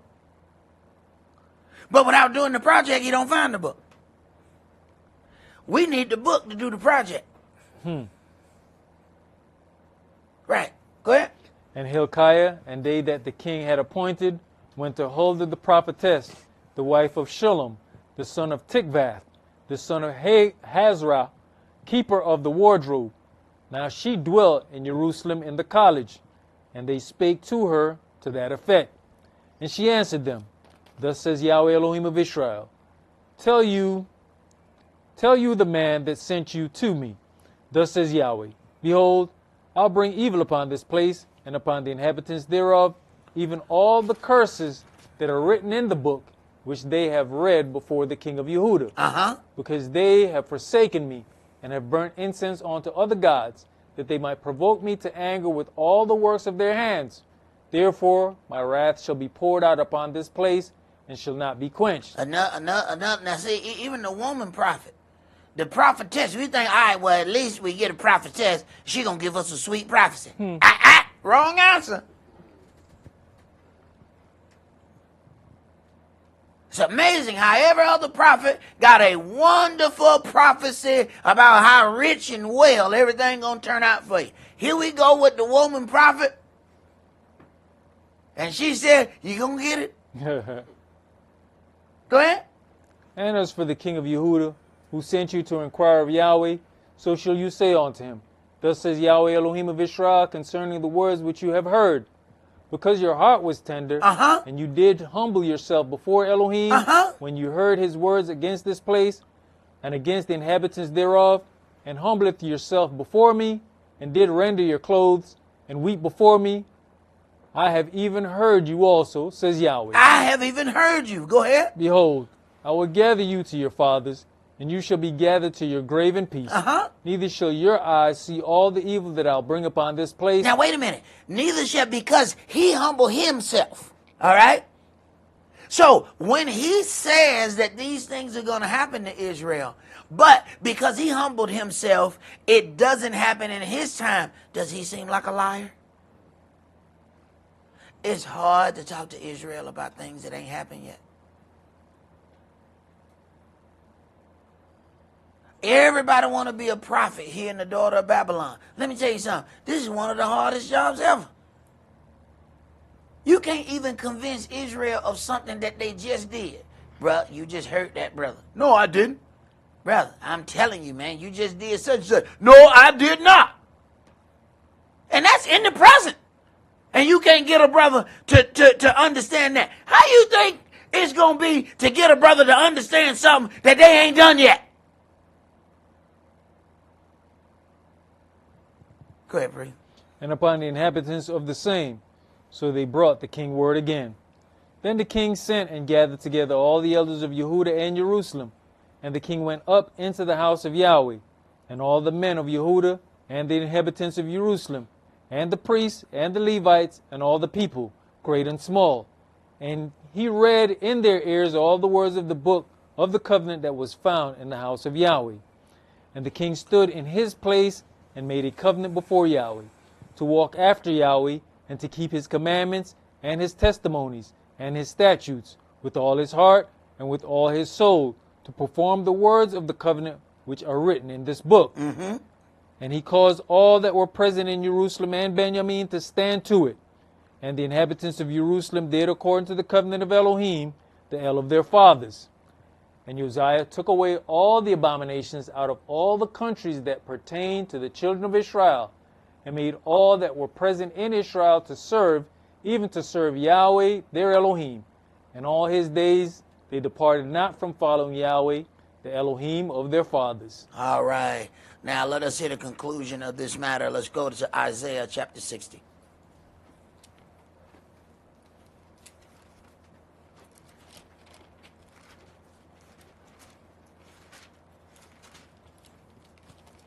So Yahweh has to get the attention of the children of Israel. And he is definitely going to get our attention.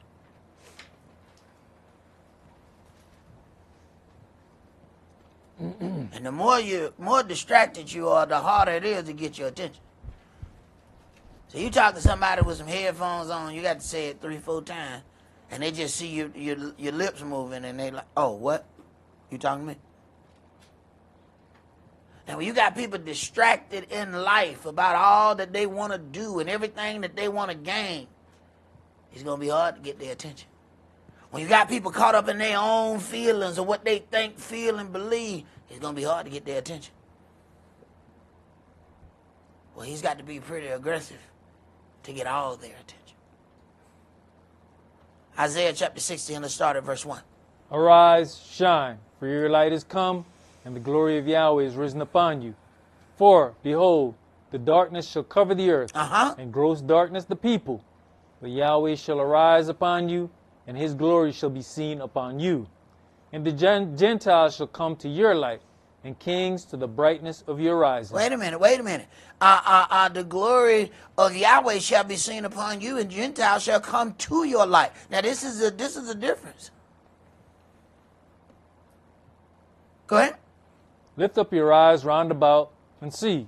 All they gather themselves together, they come to you. Your sons shall come from afar, and your daughters shall be nursed at your side. Then you shall see and flow together, and your heart shall fear and be enlarged, because the abundance of the sea shall be converted unto you. The forces of the Gentiles shall come unto you. Right. Yahweh making them gather a whole bunch of stuff so they can give to his saints. Go ahead. The multitude of camels shall cover you, the dromedaries of Midian, and the ephah. All they from Sheba shall come. They shall bring gold and incense, and they shall show forth the praises of Yahweh. All the flocks of Kedar shall be gathered together unto you. The rams of Nebaioth shall minister unto you. They shall come up with the acceptance on mine altar, and I will glorify the house of my glory. Who are these that fly as a cloud, and as the doves to their windows? Surely the isles shall wait for me, and the ships of Spain first, to bring your sons from far, their silver and their gold with them, unto the name of Yahweh your Elohim, and to the Holy One of Israel, because he has glorified you. Right. The same Spanish ships that brought us is the same Spanish ships that he gonna take us back. Go ahead. And the sons of strangers shall build up your walls, and their kings shall minister unto you. For in my wrath I smote you, but in my favor have I had mercy on you. Right. So we already have laws about how to deal with foreigners. Yahweh said, when I restore you, it's the sons of the alien. Those are foreigners. Those are the ones that's going to build your walls. Those are the ones that's going to do all the service. You're going to be done doing service. You've already done that. Go ahead. Therefore your gates shall be open continually. They shall not be shut day nor night, that men may bring unto you the forces of the Gentiles, and that their kings may be brought. For the nation and kingdom that will not serve you shall perish. Yea, those nations shall be utterly wasted. The glory of Lebanon shall come unto you, the fir tree, the pine tree, and the box together, to beautify the place of my sanctuary, and I'll make the place of my feet glorious. The sons also of them that afflicted you shall come bending unto you. The sons of them that afflicted you shall come bending unto you. That ain't going to be hard to figure out who that's going to be. Go ahead. And all they that despised you shall bow themselves down at the soles of your feet. And they shall call you the city of Yahweh, the Zion of the Holy One of Israel. Whereas you have been forsaken and hated, so that no man went through you, I'll make you an eternal excellency, a joy of many generations. You shall also suck the milk of the Gentiles, and shall suck the breast of kings. Now, when you look at how our people were made to breastfeed Gentile babies, you start to understand when Yahweh said, do unto her as she has done. Okay, wait a minute. He says, no. You're talking about where women were made to take the substance of their body from their own child to feed another child. Yahweh said, no, I'm going to make that return unto you. I got a repayment plan for that right there. Go ahead. And you shall know that I, Yahweh, am your Savior and your Redeemer, the mighty one of Yaakov. For brass, I'll bring you gold, and for iron, I'll bring silver, and for wood, brass, and for stones, iron. I will also make your officers peace, and your exactors righteousness. Violence shall no more be heard in your land, wasting nor destruction within your borders, but you shall call your walls salvation, and your gates praise. The sun shall be no more your light by day, neither for brightness shall the moon give light unto you. But Yahweh shall be unto you an everlasting light, and your Elohim your glory. Your sun shall no more go down, neither shall your moon withdraw itself, for Yahweh shall be your everlasting light, and the days of your mourning shall be ended. Your people also shall be all righteousness. They shall inherit the land forever, the branch of my planting, the work of my hands, that I may be glorified. A little one shall become 1,000, and a small one a strong nation. I, Yahweh, will hasten it in his time. All right. So let it be done. As we go through the prophecies that are written in this book, we find that things are definitely going to get worse before they get better. But the children of Israel have to learn how to adhere to what is important unto Yahweh. And we just don't do that when we are in our strength. We just don't do that when we're walking around proclaiming what we think, feel, and believe. So he's going to have to allow us to see some harsh things. And those things are to persuade us to walk deeper in his culture. Let's pray that Yahweh does preserve us as he open our eyes and show us what the nations have planned for us. That's all that we're going to do for today. Remember the Sabbath to keep it holy. Shabbat shalom. Shabbat shalom.